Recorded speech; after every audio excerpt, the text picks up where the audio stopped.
Okay, so in this video, I'm going to actually answer one of the questions from one of the students last week. And this is about setting the context. Like, how many of you actually know what's the difference between setting context in the case of a corporate training and setting the context in a public event? So if you know, good, awesome, comment below. But if you don't, then stay tuned because this is the video which I'm going to answer this question. All right? But before we do, I need you to do me a favor. That is, if you have not subscribed to my channel, there's a subscribe button below so that when you click subscribe, my videos will get to a wider reach of audiences. And most importantly, also there's a bell below. That is, hit the bell and get notified so that you know when is my next video being uploaded on the channel. Will that be okay? Thank you very much.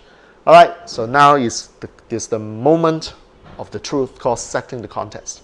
Now, I do not know what you understand by setting the context, but so let me give you my definition.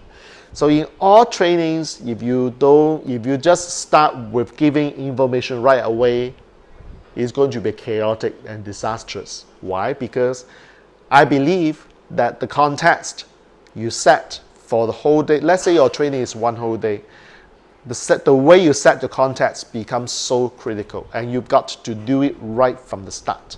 If you don't set the context properly, lay down all the ground rules, set the expectation of the learners or the audiences, it will be chaotic.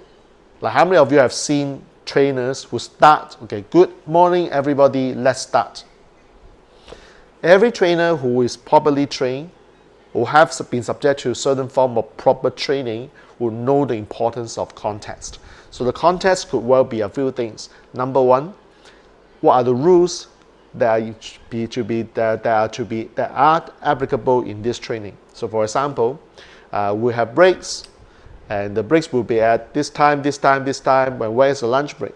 And then how long would that be? Where are the washroom? We also talk about the rules the behavior, the expected behavior in the room, like participative, take action, and then if you don't know anything, if I'm speaking too fast, raise your hand or just ask. Like, nothing is stupid in this room. Everybody is entitled to share their opinion, and we will preserve private and confidential discussion. So these are the rules that you typically would set. Of course, if you ask me like what else, well, I can create another video just to talk about setting the context. It's just enough for the purpose of this video. So imagine if you set the context for a public training. Okay, so your day will be a good day because now that the boundary has been set, if something falls through the crack, you can always go back to the context setting rules and say, hey, this is what we have agreed at the beginning, so you can hold them accountable. All right.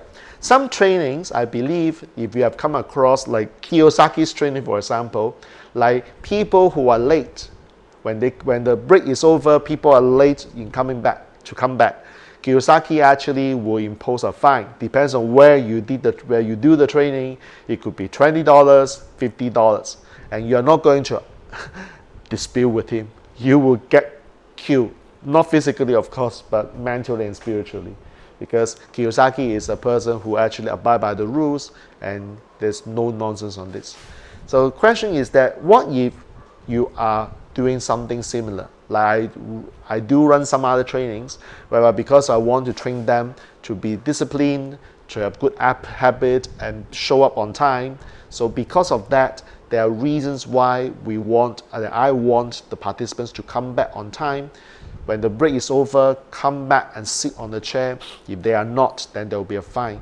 If the phone rings, then there will be a fine. Like these are all what we call setting the context. Like the way you set your context becomes so critical, because if you don't do this and now somebody breaks the rule, you want to ask for money, I bet the participants will give you 101 reasons why they will not pay the fine. And I've seen that again, because the context is not set tight. Okay, so because of this, the question from my student was that, okay, when I'm running a corporate training, I'm going to do the same. So it means that, okay, my room, my rule. And therefore, you are required to observe these rules. I immediately shake my head and say, this is corporate training. For corporate training, you can't do that. When I say you can't do that, it means, first of all, how many of you agree that in a corporate training environment, your room is not yours? Whose room is that? Well, you are the lead trainer, you can be the lead facilitator, but you are invited by the company.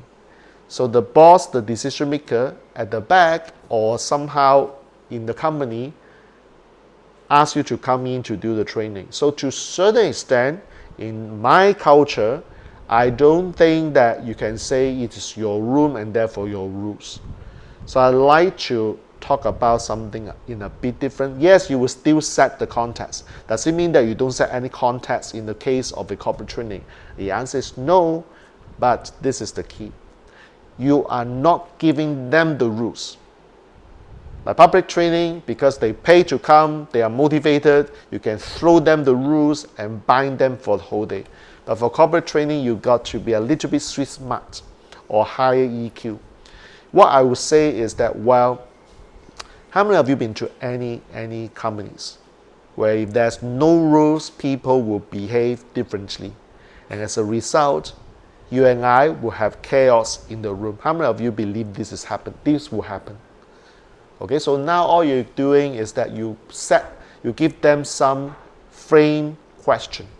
So that at the end, what you're doing is that you get them closer and closer to your camp, and you therefore ask them to agree with the rule you set. So this is a bit of what we call the Socratic method of framing the question.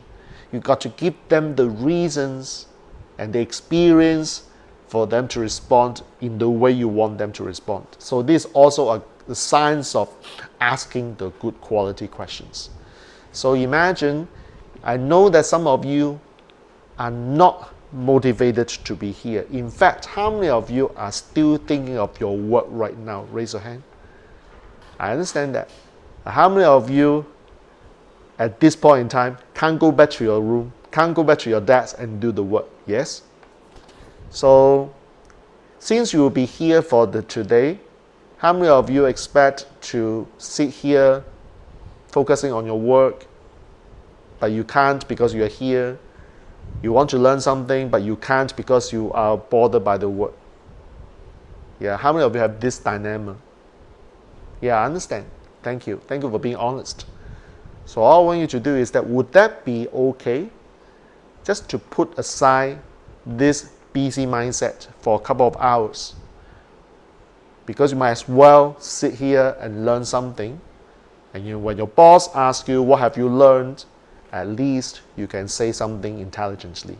How many of you will be able to do that? How many of you would like to be able to answer your boss question like this? What's the point of sending you for training?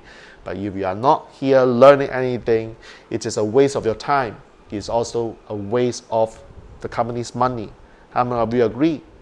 So now you notice that I'm getting these people's buy-in.